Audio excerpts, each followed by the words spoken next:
You only speak of green, eternal economic growth because you are too scared of being unpopular.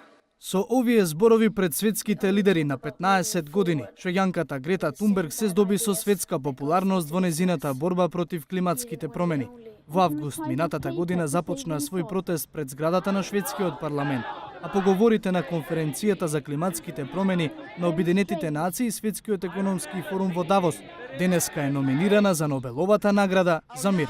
Во својата неполна година активизам, 16-годишната активистка која беше именувана од магазинот Time меѓу највлијателните тинејџери за 2018 година, инспирираше стотици илјади ученици низ светот да одржат штрајк, барајќи од своите власти посериозен пристап кон решавање на проблемот со климатските промени.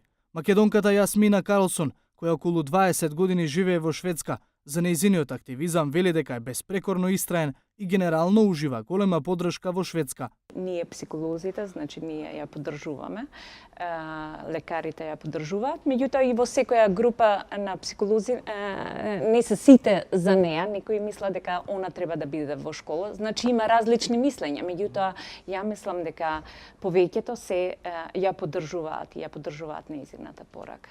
Значи и мислам дека е позитивно. Повеќето се позитивни за незината акција. А незината акција утре се глобализира. Ученици од повеќе од 1000 градови во светот се очекува утре да ја напуштат наставата како дел од глобалниот протест против климатските промени. Само во Германија, за пример, се очекуваат 140 протести. Демонстрации за да се испрати пораката до оние кои имаат моќта на гласот, ќе се испрати и во Сиднеј, Париз, Токио, Хонг-Конг и други метрополи. Во отворено писмо објавено во Guardian, група млади климатски активисти ги нарекоа климатските промени најголема закана во човечката историја и дека нема да ја прифатат пасивноста на светските лидери. Во главниот град утре исто така ќе се протестира пред владата, со што и Скопје влегува во мапата од сите континенти кои ќе учествуваат на првиот глобален климатски протест.